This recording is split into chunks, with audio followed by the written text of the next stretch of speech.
Hey, welcome back to the BVB podcast. My name's Jacob, joined as always by Carver, and it kind of feels weird that we did a back-to-back episode, even though we got an international break and we could have slacked off a bit. Carver and I are like, no more slacking. We're back. We're freaking back. We said it like 50 times last episode, so I won't linger Yeah, too but long. I'm just going to twice pretend in like 1 week proves it.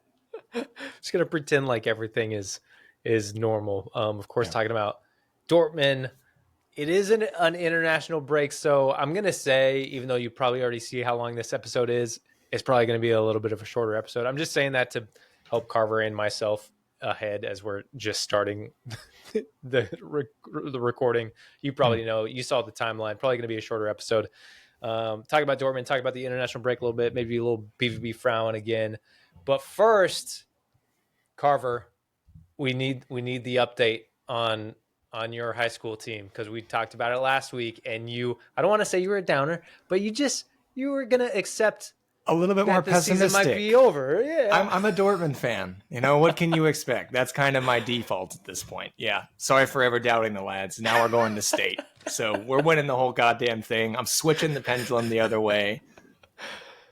It's going to be an easy dub. Yeah. A little bit about the game and what's next though. Oh, now I got to think back. That was a week ago. Played our rivals here in town. It was a great game. It was very intense. A lot of emotions there. A great turnout, too, from a lot of people around the area. So that was very exciting for the players. They made a great memory that night, had great attitudes about it the whole game. And I hope we can continue this momentum going forward. And, we already made a lot of goals at the beginning of the season and knocked them all down. And now it's a time to make history. So very exciting times that we're in for the school and for the players, of course. And made a lot of goals. The one game I went to and I took photos at, it was like 8-0. And then ironically, Carver wasn't at that match, and I'm just like texting him updates. I don't know what's happening. He's like, what's the score? And I was like, 7-0. And then I was like, actually, nope, they just scored again, 8-0. I didn't get the photo because I was texting you, but yeah, it's really cool. And to clarify, Carver is not in high school. I'll say it again. Carver is a coach. In case it wasn't clear for the first time around.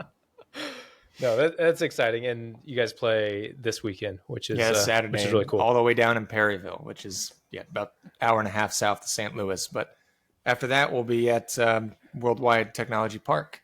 Nice little stadium here in the St. Louis region that, we'll be continuing to play state in, hopefully. And then, not as exciting, but we got to talk about Dortmund away at Hamburg. And last week, I don't want to say I was down last week, but I was a little questioning, like, was the Man City game a stumble? And this was just like kind of a rough end to that week where we get a point on the road, which in I think some seasons I'd take it, but it's Hamburg, and it's, I think, the fashion in which this game went. I think we had been playing better football overall, definitely in the context of what this season has been compared to previous seasons. But yeah, this game was just kind of not enjoyable, and especially how it ended. Not that great. Yeah, very similar to St. Pauli, right? I mean, even dating back before this season, we've somehow struggled to win against relegation, either candidates or recently promoted teams in the Bundesliga, and this one was no different.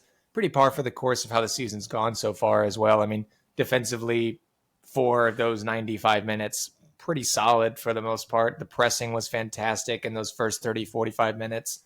Not letting Hoffenheim breathe most of that time. They weren't able to get out of their defensive third, let alone into our attacking third much at all. They ended up having one of the better chances in that first half, only a few minutes before halftime. But outside of that, I mean, the pressing looked really good. There wasn't a lot of ideas going forward, a lot of over-relying on Guirassy. At times, the team just kind of looked mentally fatigued, out of ideas, and weren't able to break down near as much as we would have hoped. I mean, we had a great goal from Chukwuemeka, but that wasn't enough to get us over the line here, which is disappointing.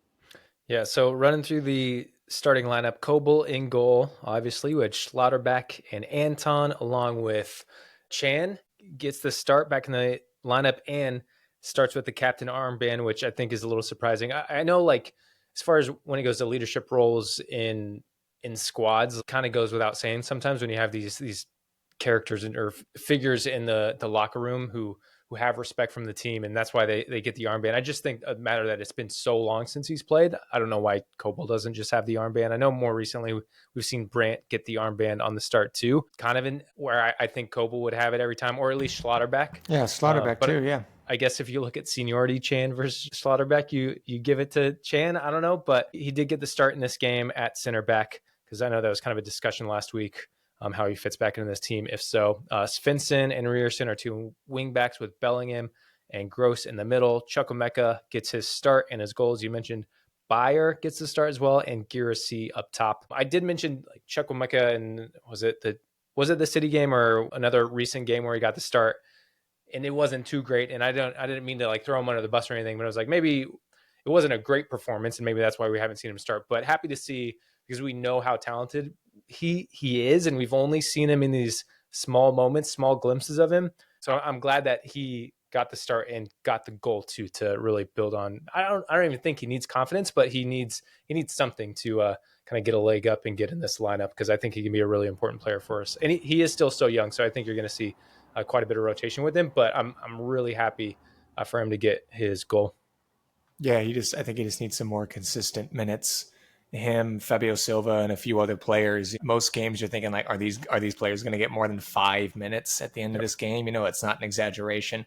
That can definitely be the case for those two and plenty of others at times. With Chan, I'm not surprised to see him start there. Just looking at the kind of manager that Kovac is, at the player that Chan is.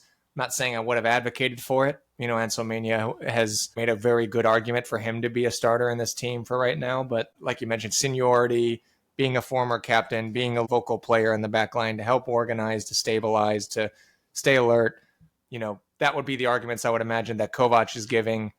But I know a lot of people had kind of scratched their heads. If not, they were just downright disagreeing with that choice. At the end of the day, that's what I envisioned Kovac was going to choose, and that's exactly what happened here. I was a bit surprised and further disappointed with his choice of substitutions in this game.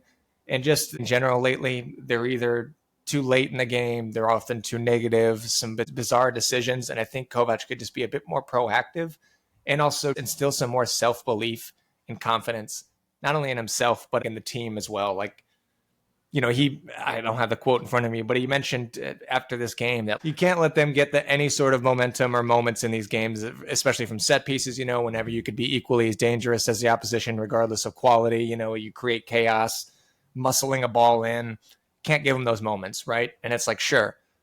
But then you go on to over-rely on Girassi, you bring on center halves to invite more crosses, to invite more pressure, and again, lacking the belief and the bravery to push forward, to continue to get more chances on goal and hopefully even goals in general. I think Girassi in these last few games, you could argue he's playing 15 to 20 minutes too long. I'm not saying he needs to be losing a starting spot, but that's where the likes of a high price tag as Fabio Silva comes in, right? Let him share some of that responsibility, some of that burden, some of the weight on his shoulders, which you've seen in plenty of other times this season alone. In small amount of minutes, Silva can make a difference. And I'm not saying it should have been the case here with only, what did he get? Actually, can't remember off the top of my head, but either way, I'm making a change personally, 70, maybe 75th minute, and getting us a bit more energy up top, because there was not a lot of production in that attacking half. Again, we were lacking the quality, the speed of play. Just before halftime in the first half, we had a nice play from Bayer to set up Chukwuemeka. We should have been forcing a save out of that, but that wasn't on target. We did have a nice quick combination at the top of the 18, but never got a shot off.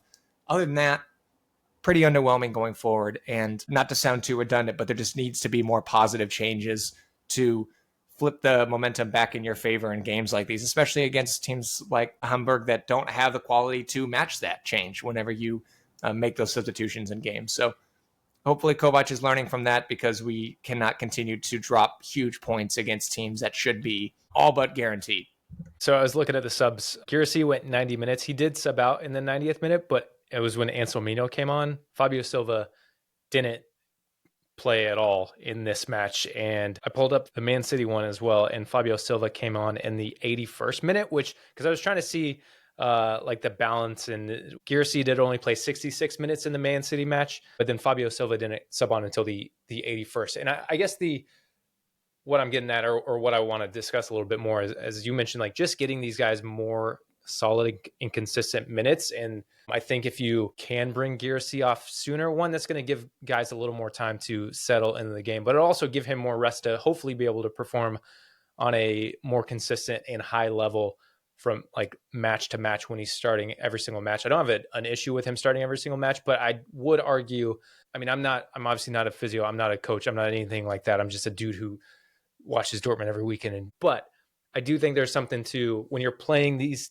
teams like Hamburg low on the table, give these young guys a chance who want to prove themselves and should be able to do it against these lower competition. Like, I think if you have these young, hungry guys who aren't getting that many minutes, if you can give them these opportunities, it's just going to do nothing but good things for them. And especially when I would say Girassi's still getting plenty of minutes. And if you kind of have this Champions League side, and I know we don't have the squad to have 2 11s, and that's not what I'm asking for, but I think there are more opportunities and moments to give to these young, hungry guys, and they need it. I agree. Yeah, I mean, Girassi, he's been disappointing these past few weeks. He's slow on the ball. He's not able to provide himself as an option too much, finding himself tucked in between the two center halves at time, not really finding much space. He's not dropping into midfield as much as we have seen him do that in the past.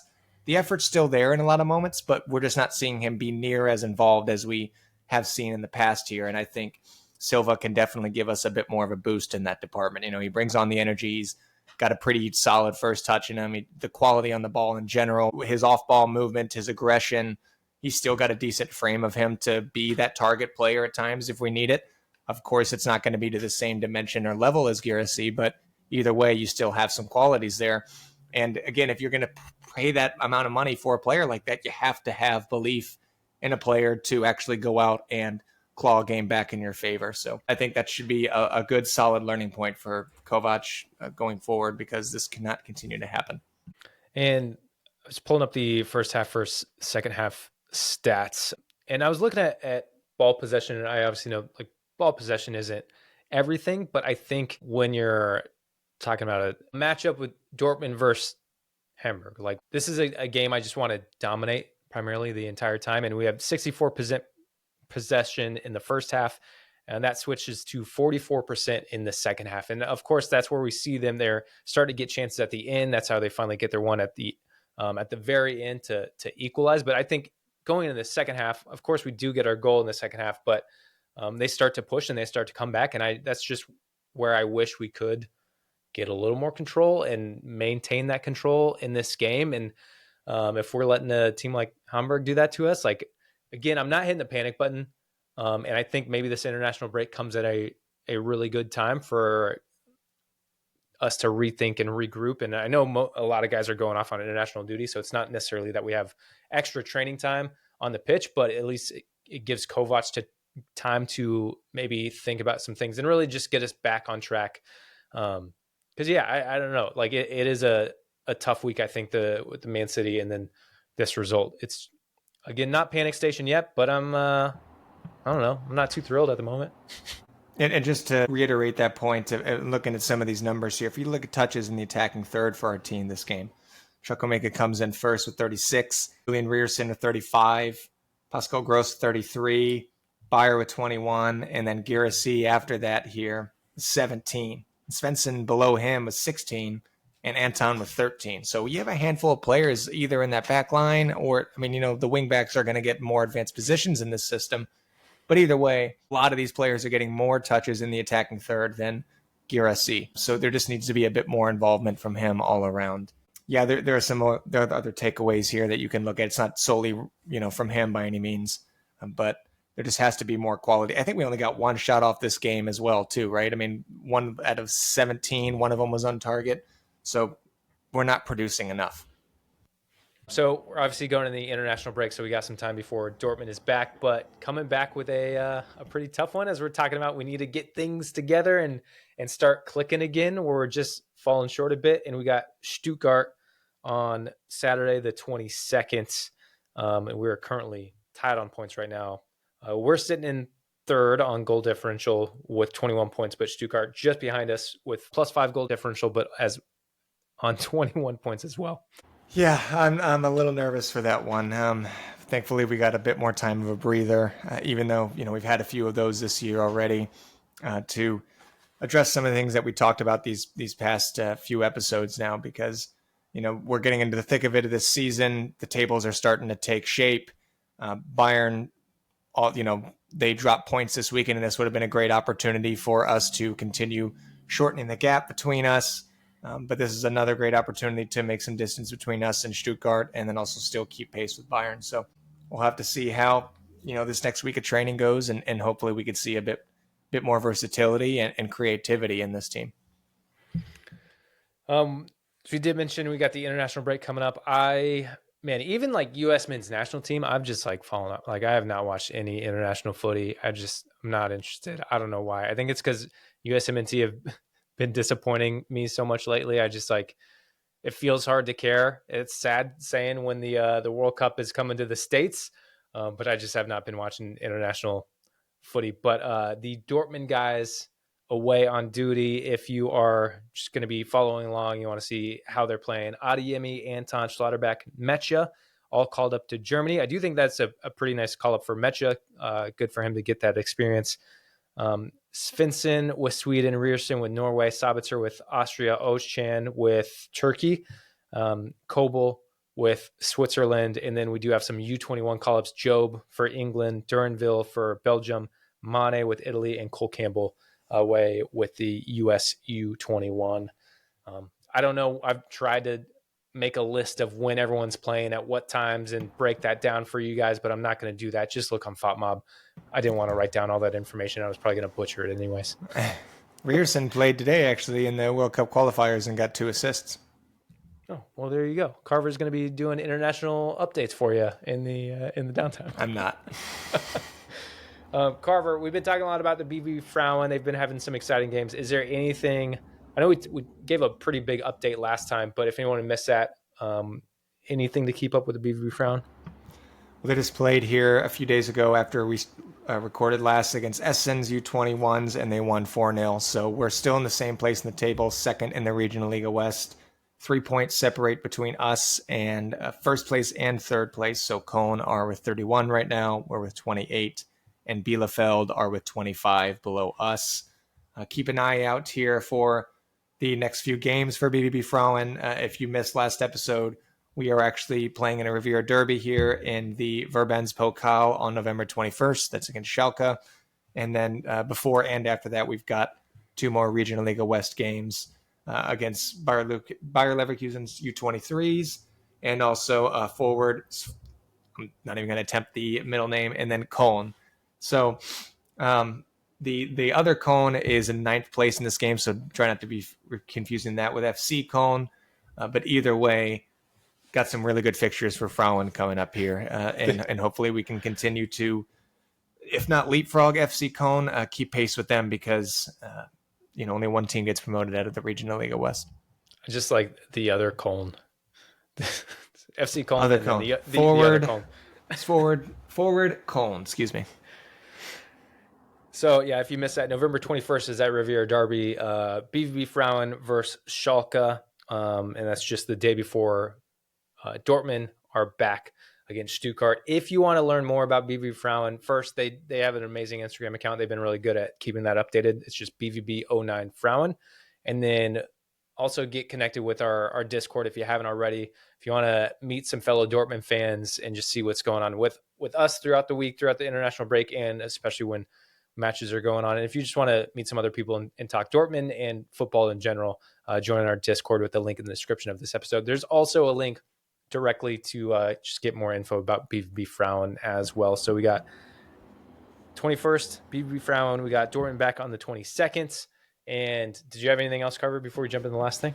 Yeah, and then the last thing too is just if you wanted to get more, information from the league itself for Regional Liga West and just Borussia Dortmund, BVB Frauen in general, it's again fußball.de.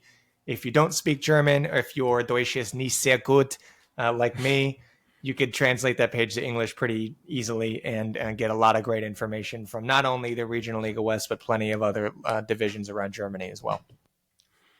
And then finally, this is not, we said it's going to be a shorter episode. We talked about Hamburg. That didn't take too long. We talked about BVB Frauen internationals. Um, this might be a little more interesting, or might be more of an interest for our US listeners, but I don't know, people in Europe might find it interesting too, just because they're like, what the heck is going on with the MLS? But MLS actually announced today that they will be moving from their, what it's, I should know this, from a February to, what month is it now? It's almost February to February to December, basically, yeah. schedule to a spring summer to align with the internet, with the FIFA international windows, and align more with the European schedule. So starting in summer of 2027, MLS will kick off their season in July. That will run through May is when the playoffs will end, and that does include, because I've been seeing a lot of people like, oh, it's going to be fun playing in the winter and all these cold games. And we're in St. Louis, and it does get cold in the Midwest. I know I think it's going to be a little more difficult for clubs like Colorado and Salt Lake and New York City when you get in these colder months. But there is a winter break. The Bundesliga has a winter break. I think the Eredivisie has a winter break, and our Premier League obviously plays all the way through. But there is a winter break from mid-December through early February. So no games in January. They kick off again in July through May with a winter break. Those are like the high level details. I think it's exciting because from just the U.S. perspective and lining up with European calendar, I think one thing where MLS misses on a bit, or it's like one, international breaks. Like MLS doesn't always recognize international windows, so sometimes you have players playing for these MLS clubs going off on international duty, and then you're just missing out on them. The other thing is the transfer windows being reversed, basically. So you see, if a player signs in the summer from Europe, like you see this with Heung-min Son, went from Tottenham to LAFC, and you've seen it with a number of other players too, but he's a really high profile figure where he finished an entire season with Tottenham, came over and then played like the last 9 games with LAFC. So you're just playing an extended season. I think just lining up gives the league the flexibility to bring more players over. It gives you, it's easier when you're like loaning players. It makes that connection so much better for the league, for leagues in Europe, for the MLS, and for players too, to not have to play an extended season, not to have be off or on weird times. Like, just that alignment is going to be huge. And I think, I don't know. I like the idea of having this winter break and having time in the summer. I don't know. It's going to be nice. I think it's going to be harder I do like when one season ends and then you still have some soccer to watch. You have soccer year round. So there's going to be some downtime where there's no soccer at all, just from a viewer standpoint. But I don't know. Those are my kind of high level and little, my thoughts a little bit. I'm kind of excited for it. Again, it kicks off in 2027, but Carver, you have any thoughts? Big thing for me that you haven't mentioned yet is just being on, and correct me if I'm wrong, it looks like it's going to be a single table now, which is pretty exciting. It's instead of a big West and East table where that's the whole season is essentially pointless. It's a bit more centralized and aligned with a lot of other higher leagues around the world. So hopefully this is another step in the right direction towards bringing the MLS where it needs to be in this country to really explode. There's been, the sport in general has become a lot more popular, I'll say, in the last 20 or so years. But hopefully the MLS can continue to ride that momentum instead of suffocating it, because I'm not going to say too much about the organization, but this could hopefully be some exciting moves here for the league. Yeah. And I don't know. I was going to say, if anyone has any questions, you can reach out. I don't know if you want. I don't know. But yeah, I think it's exciting overall. And I'd love to hear your thoughts too on whether you think it's a good idea or bad idea. I don't know. Like, I have seen some people who just think it's a stupid idea, but I don't know why they're thinking that. I think it's such a good idea overall, just getting aligned with the world, basically. I know there are some leagues here and there that play a different schedule, but like even in Europe, I think maybe some of the more northern countries do things a little differently just because the weather. But yeah, I think to get aligned, I don't know what's going to happen. I think you are going to have some pretty miserable games in Oh, in 100%. Colorado, in like New Yeah. England and that kind of stuff. I think here in St. Louis, like, yeah, we'll have some cold ones. Like, I think the crazy thing is for people complaining about it's going to be way too cold. It's like the season already starts in February. Like, we've had freezing games up until March, and then like I feel like the worst games have been in the summer. Like, and yeah, we'll still be playing it. Like, August has been some of the worst, like, hottest games here in St. Louis, but we're still going to be playing in August. You know what I mean? Like, you're missing the bulk of the summer, and we were already playing in the cold months, anyways. Like, November can get pretty cold, and like February is when the season started, and that's cold too. So I don't know. I think it'll be fine, but. Sure, just more American exceptionalism. If you're not too familiar with the MLS, go ahead and give a quick search for how we used to take penalties here. If you want a good laugh. No, those are gold. Bring those back. I'm just Yeah, I don't disagree. Actually, those are wild. Well, we appreciate you guys hanging out and listening. Let us know your thoughts on MLS. Let us know your thoughts on Dortmund in general, how they've been going, how you think we can bounce back. If we need to bounce back, how you feel about Kovac. You can leave us a comment on Spotify, on YouTube, or again, the best way, get connected with us on Discord. And yeah, we'll be back after the international break. Good luck to Carver and his team this weekend as they head to state. And we appreciate you guys hanging out and listening. We'll see you later. Thank you for